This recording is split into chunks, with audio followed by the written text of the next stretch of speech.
A plain is a broad area of relatively flat land. Plains are one of the major landforms on Earth. They cover more than 1/3 of the world's land area, and plains exist on every continent. Many plains, such as the Great Plains that stretch across much of central North America, are grassland. A grassland is a region where grass is the main type of vegetation.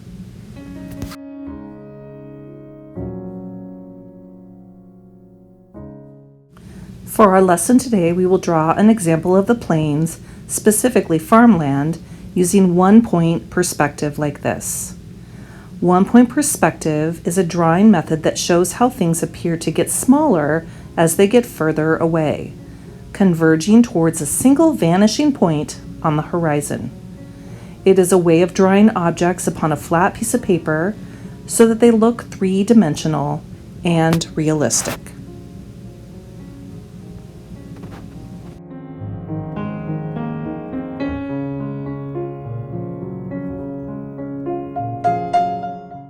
For today's lesson, you will need paper, a pencil, a ruler, and either crayons or colored pencils. Okay, so to start this, we're going to have our page be the landscape direction. And at the top portion of the page, notice where I'm putting my ruler. Most of the page is below the ruler, but I do want a little section at the top. And I'm going to try to make it even. I'm not measuring, but I'm going to because I don't want the ruler to be angled at all. So I'm going to draw a horizon line across the top portion of the page. And in the close to the middle of the page, I just want you to draw a circle. And this is going to be our one-point perspective. So we're going to be drawing lines from this edge of the paper down here to that point. And we're going to draw periodic lines across here. Okay, so that's the first step. Okay, the next step is we're going to be drawing some diagonal lines from the one point and from the edge of the paper. And notice I'm just angling these slightly.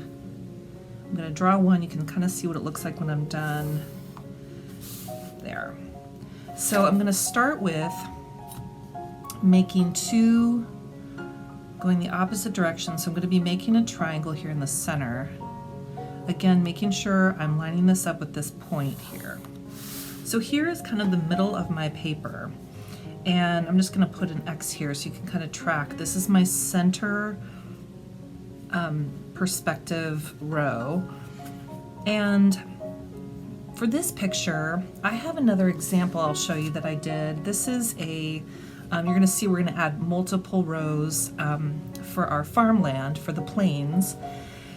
And this one I colored to make it look like more like vegetable farming, like maybe some pumpkins and maybe some other plants that are starting to grow and some that have already been harvested and the soil's been prepared for another growing season. So that's what the various colors look like. But I thought for mine, the one I'm going to do with you, I thought I would make it a little bit more something we're used to in our state, and that is in Western Washington, is to draw some flower tulip fields. And so we're going to draw about 3 different rows on each side, and I'm going to make these fairly large because I'm going to actually do a little bit in between each row. So I'm going to make, it's probably a couple inches down here, starting from the point again, and I'm going to make I'm talking about wide because down here it looks pretty wide. Again, it narrows the top, of course. And then I'm going to do another one that's again fairly wide, and I need to line it up with that point. Okay, so I've got some pretty big, and I could do another one if I want, but I'm going to stop here for just a second. And we're going to do the same thing on the other side. So it doesn't have to be exact. You don't have to do kind of a mirror image, but you're going to again do a diagonal from that point to the edge of the paper. And notice this one is over on the side. Like these first ones are down at the bottom, but the next one it goes up on the side. I didn't point that out before. So from my 1-point perspective all the way to the edge. So this is a good start, and I don't need this probably anymore. But what you're going to also do before we color is, and I'm just going to do this in the center one to start with, because in these tulip fields, I'm going to give you an example of this. There's just a little bit of a line here, a little bit in from each of those edges. Oops. That is going to be colored brown, or you could do it green, but in between each row of color, when you look at kind of farmland or the tulip fields, there's a little bit of a break in the color, and that's really kind of they distinguish the different types of crops that way, or it's a path for people to walk down to harvest whatever it is, or the flowers. So there's a little bit of a path. So I just drew, and I'm coloring it for you so you can kind of see what I've done. So I've made that just a parallel line, and again, that line gets bigger as it gets down to the further part, and it gets narrower when you get to the top.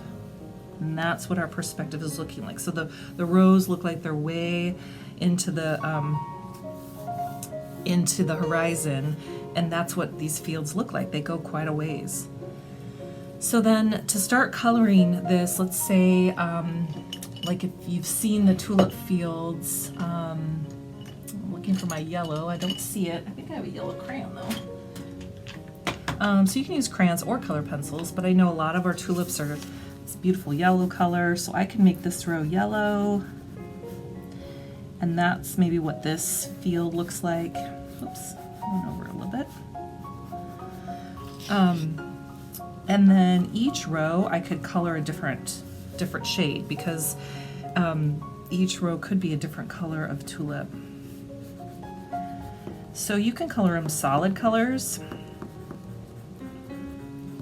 or you could actually add some detail, what those flowers might look like. But I'm going to also show you how we can sketch in a kind of a barn at the top. So on the horizon, you can color the sky any color you want. You can make it, if you're going to make these colored fields, then it really probably would be daytime. So you can make the sky what you like. And I'm going to draw just a barn over here. You can kind of put it along wherever you like. But I'm going to just draw in kind of the 3 sides of the barn. And just sketching that in. And then I'm going to draw a point at the top so the roof looks pretty. I kind of put that point in the center so that I can make sure it looks accurate. And then barns often have really big barn doors. You can kind of often have those cross beams across the center. You can do that if you want. And then they often have like a big barn doors at the top for throwing hay bales out. So that can be a start for a barn that might look really pretty big in the background as well. So if you want to keep going, then this brown line that we've done is dividing this field from this field. So we really only need another line from here to this one. And I'm trying not to make these too wide. There. And I'm going to color this brown again.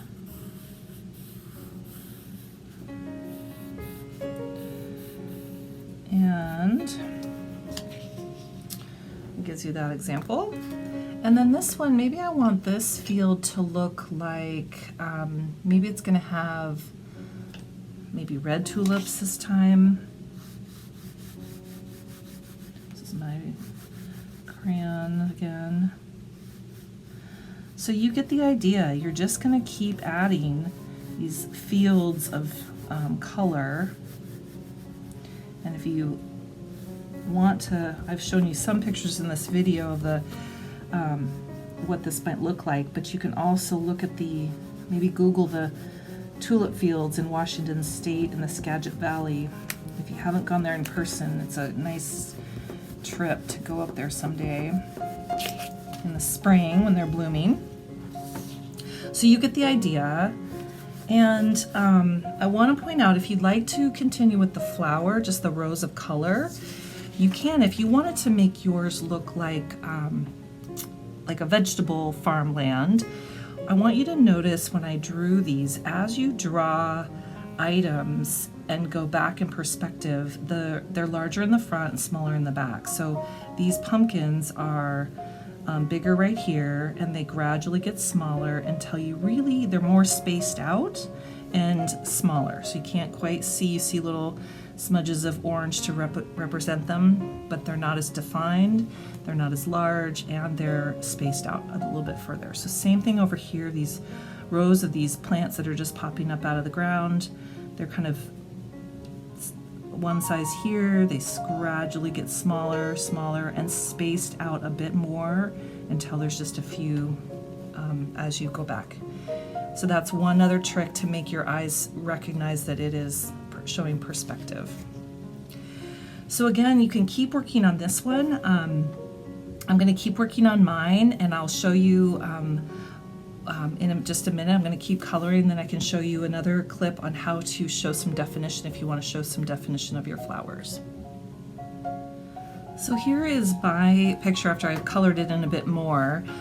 You can choose to add more rows here and make them colored. I just chose to make mine, kind of dirt fields that have already been planted and harvested, and now they've gotten them prepped, they're field ready for another harvest. So that's what I've done. But and you can add some more details. You could add a few trees and things along the horizon line.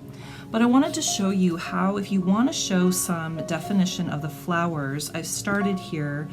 You really can just make this look, like just some circle images. You don't have to make them really defined, but what you're going to do is just draw in with that same color pencil, just a little bit darker. I'm just drawing because if these were tulips, more a rounder, just to get the image of these are flowers here. And what you're going to do on this is, as you go, the circles are going to be, even though mine aren't very large here, they're going to start to get smaller and smaller. So when you get back here, you're just seeing maybe just a little hint of some darker specks here that show that definition of that represent the flowers, because that's all that needs to be there. So as I get bigger, as I get closer, those can get a little bit bigger. Okay, so that's all you need to do to show a little bit of flower definition if you'd like. You could do that on all of them or just some of them, but it's up to you. So that can be one way you can add some detail to your picture. But really enjoy learning how to do this one-point perspective. In the video, you can go back and look at some of the other examples of how you can use this to draw a street scene, or I really like that picture of the aquarium. So give this a try and use it in your drawing in the future.